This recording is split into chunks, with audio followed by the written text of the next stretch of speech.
Welcome to Bible Study with Fred. Today, from the Authorized Version, the King James Bible, we're going to discuss, you and I, Genesis 16:4-6, just briefly. And I'm going to read. He went in unto Hagar, and she conceived. And when she saw that she had conceived, her mistress was despised in her eyes. And Sarai said unto Abram, My wrong be upon thee. I have given my maid into thy bosom. And when she saw that she had conceived, I was despised in her eyes. The Lord judge between me and thee. But Abram said unto Sarai, Behold, thy maid is in thy hand. Do to her as it pleaseth thee. And when Sarai dealt hardly with her, she fled from her face. Now, Abram knew what God had promised him, but at the urging of his wife, he did not wait on God to provide what was promised in God's own time. This is understandable from a human perspective. Abram knew that what the promise was, but he did not know how God was going to accomplish it. By going ahead of God, he caused emotional turmoil in his own family and thousands of years of political struggle, most notably manifesting itself in the struggles in the Middle East in the last 100 years. The offspring of this union between God's man and this Egyptian servant woman will be who the Muslims consider to be their progenitor, an ancestor of Muhammad and the father of the Arab peoples. Sarai is blaming Abram for Hagar's contempt for her, as now Hagar has done something that Sarai could not. She's conceived a child. Abram, lacking in the moral courage and a sense of responsibility from our perspective, like Adam, tries to remedy this situation by affording Sarai the opportunity to get revenge by mistreating Hagar for the perceived wrong which is hers and Abram's fault. Hagar is a servant, a slave. She had no power to deny either Sarai or Abram. If anything, she's the victim in this. But now she will suffer unless God intervenes, which he does. Hagar does the only thing she can do at this point.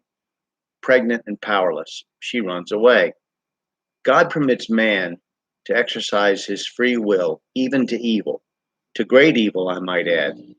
God worked out the successful completion of his will, taking into account man's proclivity to violence, malice, and evil.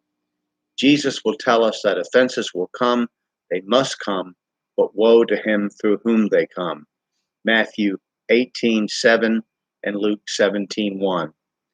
Even God's people are fully capable of doing wrong, but they are not capable of thwarting God's will.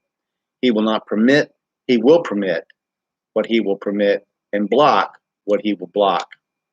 Um, so, excuse me, just a second here. Okay. We are often, sorry, we often are amazed and disturbed at stories we hear. A child is born to worthless parents who abuse him or her and raise them without nurture and love. The child grows up to be a drug addicted adult and then dies of a heart attack or overdose. All seems to be lost. Randomness seems to be reality, and nothing makes sense to us. But God told us through the story of Job that a great many bad things can be done to perfectly unblameable or even good people, and we may never know in this life the reason. We are to trust God. He has it under control, understanding that God is involved in every detail of existence, good or evil, and that he is in control is very important theology 101.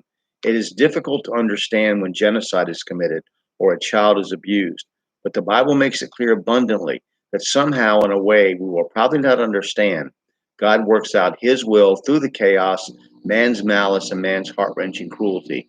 As Job has said, that he did nothing wrong to deserve what happened to him, and God did not argue with that.